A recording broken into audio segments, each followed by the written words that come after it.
Hey YouTube, it's DJ Dan, back again today courtesy of Chess.com to bring you some funky fresh chess tunes. Today we're going to continue our journey to master and learn everything there is to know about the little guys in chess. Continuing with chess strategy, how to use your pawns part 3. We're talking about pawn advantages today, passed pawns, protected passed pawns, pretenders, pawn majorities, all these things. So hopefully you'll have the ability to look at a chessboard and quickly recognize where your pawn advantages are, since we've already established the ability to look at a chessboard and recognize where the pawn weaknesses are. So a passed pawn is pretty simple. A pawn that has nobody preventing him from advancing up the board and turning into a queenie poo. It's promotion, Holmes. Now, a pawn in front of it would be stopping it from becoming a passer, or a pawn to the file directly adjacent to it, potentially because of capture. This pawn would not have the ability to just shut his eyes and advance up the board. But any pawn that by definition doesn't have a pawn on the same file or directly adjacent file is a passed pawn. Endgames are often defined by passed pawns. If you're playing an endgame where you're simply up a rook or a queen or a bunch of pieces, then that's not really an endgame. You just need to win that position, and if you can't, that's more likely a you problem than anybody else. So work on your skills to win up large amounts of material. But if we're talking about any sort of closely equal endgame, the ability to advance your passed pawns or trying to create a passed pawn to advance and become a stronger piece is one of the most important things that dictates an endgame. Here, white may not actually turn this pawn into a queen, but often the best thing to do with a passed pawn is to simply push it and to use it as a decoy. In a situation where this king may have to run over here and get this pawn, white will be miles ahead in terms of hitting the other pawns on the other side of the board. Usually the first passed pawn you have has a very determined life. His fate is sort of set in stone, poor little thing. He's either going to become a queen, which will be the strongest destiny, right? That'll be his real goal. But usually his poor destiny is that he will be sacrificed as a decoy in order for the bigger goal to be reached, which is of course just winning the chess game. But there you have it. That's the most basic description and definition of a passed pawn. With the second pawn advantage, I want to show you here being a pretender. The word pretender used to describe a pawn that can potentially become a passed pawn. I want to go back to an opening I showed you in the last chess strategy video, which was this Spanish exchange line that essentially reaches a position that with all the pieces on the board is still very unclear, and black is actually doing fine here, has tons of compensation for his double pawns.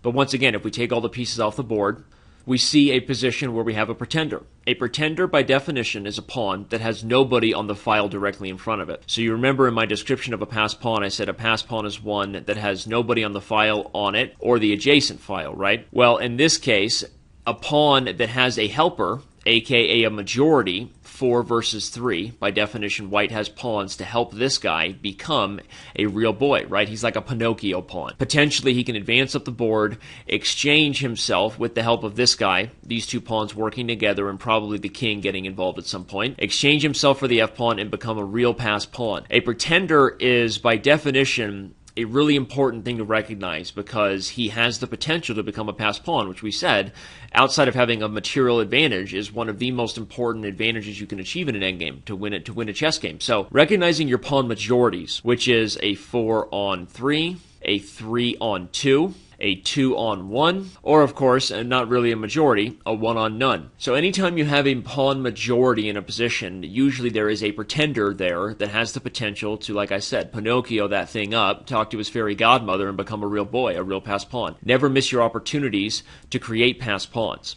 The third advantage I want to talk about in today's video, again, we're building your muscles. It's like going to the gym and working on a specific muscle, not your entire body staying in shape, but these type of chess strategy videos give you the knowledge of just one specific thing at a time, and we're working on pawns right now, okay, so buckle up. In this situation, the passed pawn that white has is a protected passed pawn. Now, any passed pawn you could say with like a rook behind it or a knight or anybody protecting it, you say is technically a protected passed pawn, right? But no, a protected passed pawn by definition is one that is anchored by a fellow pawn. In this case, especially in king and pawn endings, you have a dominant advantage. Outside of having a large material advantage, a protected passed pawn is about as good as it gets.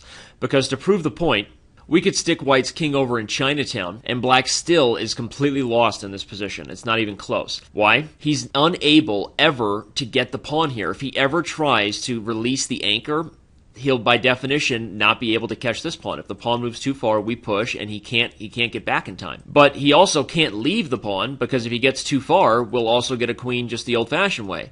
So he can't get rid of the pawn by releasing the anchor. He can't get rid of the pawn from the front because it's protected, and he also can't step outside the box, because if he does, we'll queen. So again, this king can play fiddle diddle with himself. The cow can jump over the moon. He can do whatever he wants. Meanwhile, the black king is completely stuck. So a protected passed pawn anchored by your own pawn is an extremely awesome advantage. And again, outside of having a material advantage, it's probably about as good as you can get. The last advantage I'm going to quickly talk about, and hopefully you will have the ability to look at chess games and recognize these pawn advantages, are connected passers. Connected passers essentially serve as dual protected pass pawns. This pawn can never be captured because he'll queen, but this pawn can never be captured because he's protected by the other connected passer. Connected passers, in this case, is very obviously a winning advantage because black has nothing. But even in more complex situations, two pawns that are connected, literally on the two adjacent files, are much better than pawns, say, connected even by a split file, because they have the ability to protect each other as they advance up the board, whereas two isolated pawns, even if they're both passed, usually would not. There are exceptions to that, and of course with lots of pieces and you're talking multiple pass pawns for both sides, there's always tricky situations that can occur. But overall, connected pass pawns are another really serious advantage to be aware of. Okay, and that brings our third installment of the chess strategy, how to use all these little dudes here for fun and kicks and gigs, to a close today. Remember, if you're loving our live sessions and our bullet brawls, you can follow me on Twitter at Daniel Rensch for a chance to see and catch me live when I'm about to go record one of those things. And I hope you're enjoying our YouTube channel. Hope you enjoyed this video, and I'll see you around on Chess.com.